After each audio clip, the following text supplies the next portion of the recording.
Isa ka na din katulad ko, anak. Anong ginawa mo sa akin, Nay? Kakaiba yung nararamdaman ko. Gusto mo malaman ang totoo, di ba? Isa akong diwata mula sa mundo ng Encantasia. Ha? At isa sa kapangyarihan ko ay ang manipulahin ang picture na nasa cellphone mo. Bakit yung mo lang sinabi sa akin, Nay? Dahil ngayon ang tamang panahon, anak. At nasa katawan mo na ang kapangyarihan na para sa'yo. Pero paano ko malalaman kung ano yung kapangyarihan ko? Ikaw ang tutuklas niyan, anak. Ano kaya magiging kapangyarihan ko? Baka nagiging invisible ako.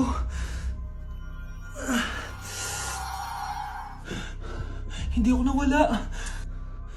Baka kaya ko magpalutang ng gamit.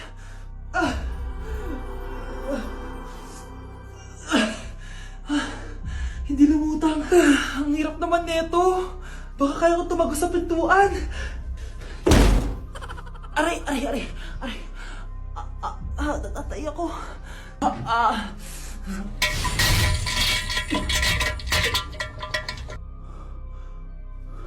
Ano yun?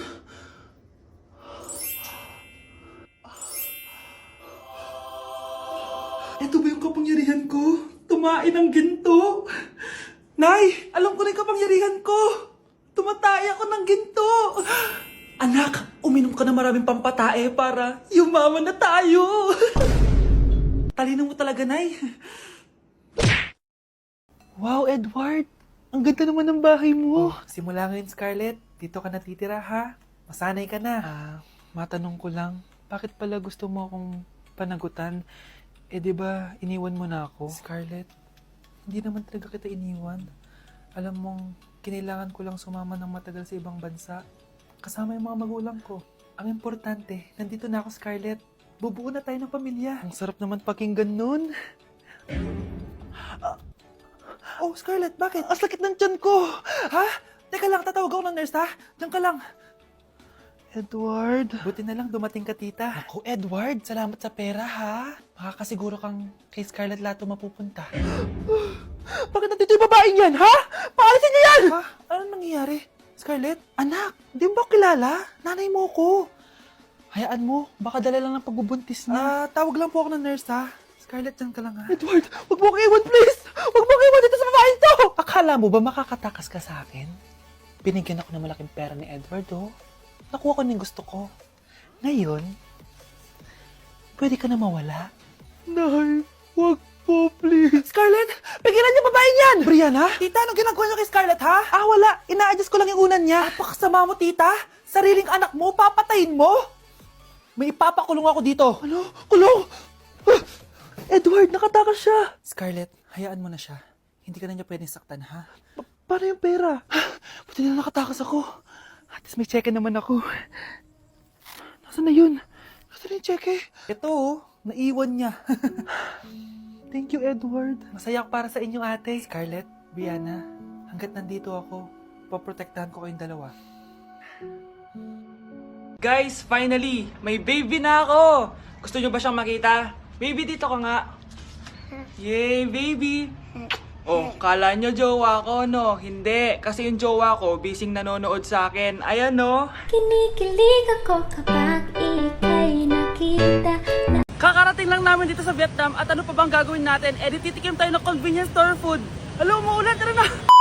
Guys, hindi humihinto yung mga sasakyan dito kaya tatawid ka talaga. Update guys, buhay pa ako. At hulaan nyo kung nasan ako. O diba, walang ganyan sa Pilipinas. First time namin dito sa Vietnam. Kaya naman excited ako kung ano ba meron dito sa convenience store nila. Kita nyo naman, ang dami din choices dito. Guys, may paanong manok dito, oh. Check out natin to. Guys, parang asarap na tong Nutella banana, oh. Guys, tignan yung hotdog dito, oh. Kinakain daw to ng hello kaya i-check out na natin to. Tignan nyo yung mga drinks nila dito, parang lalagyan na lang ng ice. Parang masarap to guys, oh, tong kulay ube. What? Hala guys, may Vietnamese, oh. Sarap! Check out ko din yan! Grabe, bakit ang mahal? 345,000? Tikman na natin! Una natin tong Nutella banana. Guys, tignan nyo. Masarap siya! Bilhin nyo to guys, 10 out of 10. Next natin tong Thai chili paste and chicken floss. Let's go. Medyo malansa siya guys. Pati nasa loob niya. Sarap. 10 out of 10 din to, guys. So, ito daw. Puro laman. Oo nga. Sobrang sarap, walang eme. Ano naman ito, pusa? Sorry. Oh, ay. Ala, sarap nito. Sarap niya. 1 million out of 10! Next natin tong hotdog nila na hindi na niluluto. So, ganito siya, guys. Pinil ko lang siya. Ang sarap! 9 out of 10 to sa akin. Next natin tong mix na spicy Korean chicken. Ayan, ganito yung itsura niya. Sarap siya. Hindi ko sabar. Sarap kaya. 8.5 out of 10. Masarap siya. Next natin tong Changarotyong na chicken feet or paa ng manok. Chicken feet talaga siya. As you can see, boneless siya. So, wala na ata siyang obo. Boneless siya. Yan, guys. Hindi pala siya boneless. May buto siya. Oh. Ayoko siya. 2 over 10 lang siya talaga, guys. Okay, next naman itong mga barbecue nila. Ayan, iba't ibang flavor siya. 6 over 10 lang to sa akin. Okay guys, next ito, parang chicken ata. May lasa siyang efficacy and oil. Ayoko to. 3 over 10 lang to sa akin. Ito guys, medyo spicy. Oo nga, lasang speakers and oil. Okay lang naman, 4 out of 10. Okay, next, itong empanada nila. Based sa texture na para siyang hopya. Tama nga ako guys, lasa siyang hopya. 5 out of 10 to sa akin. So last but not the least, etong leche flan nila. Ban flan yung pangalan. So wala sa ribigin na kutsara. Para siyang leche flan na hindi sobrang tamis. So 7 out of 10. So yun lang naman guys. Kung gusto nyo ng part 2, comment lang kayo dyan. Bye!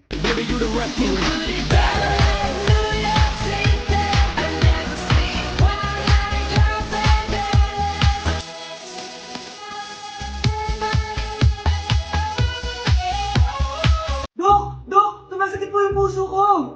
Okay, sige. Tignan natin puso mo. Sige po, Dok. Kailangan mo na ng jowa. Ha? Bakit po? Yan kasi ang gamot sa puso mo. Pero di ko po alam kung saan po ako hahanap ng jowa. Ito, gamot. Litmatch. Ano yan, Dok? Dito sa Litmatch, sobrang dali lang magka-jowa. Marami kang makikilala dito. Wow, sige, Dok! Oh, eto, humanap ka na. Few moments later. Oh, kamusta pakiramdam mo? Okay na ako, Dok. May jowa na ako. Salamat sa Litmatch. Oh, di ba? Sabi ko na sa'yo eh. Kaya ikaw, mag-Litmatch ka na. Tara, usap tayo. Like sugar on my tongue, your body so sweet. Ayan! Kaya pala ang laki ng bill ng kuryente natin. Nakabukas pala na matagal yan. Anay, uso kasi to yung sugar on my tongue. Sugar on my... ganun. May alam din ako uso na pwede mong gawin. Talaga, Nay? Ano yun? Gagawin ko. Walang baon for a day. Ipambabayad ko sa kuryente yung baon mo. Nay naman eh. Ito na, isasara ko na to. Huwag mong babawasan baon ko Akin na nga tong cake na to. Sige na, pumasok ka na sa kwarto mo.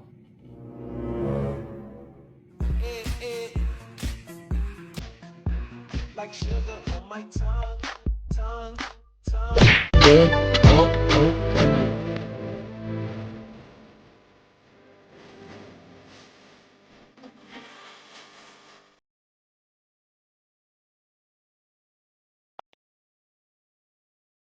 Magandang dilag, puso ko yung nabihag. Anak, sinong kinakantahan mo? Kinakantahan ko po yung jowa ko, Nay.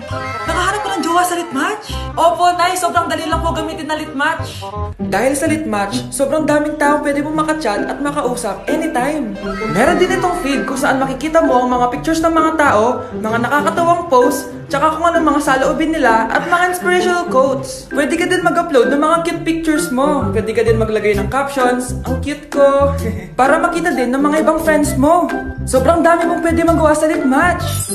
Buti na lang anak, sinabi mo sa akin, di na ako makapaghinday mag-post ng mga sexy picture ko, mag-post ng mga inspirational quotes. Tsaka gusto ko din makakilala ng mga bagong kaibigan. Kaya ikaw, ano pang hinihintay mo? I-download mo na Litmatch app. Tara, usap tayo.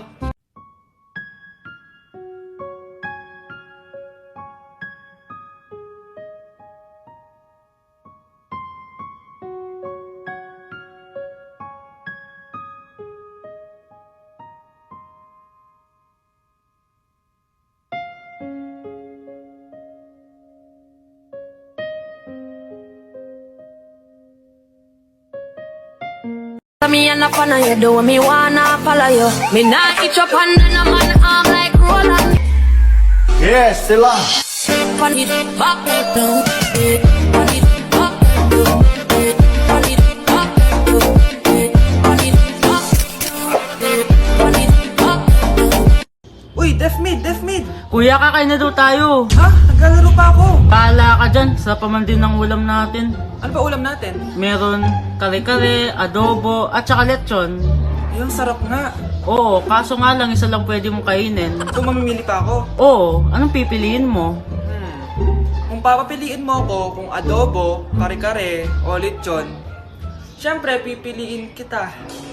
Put your hand in mine.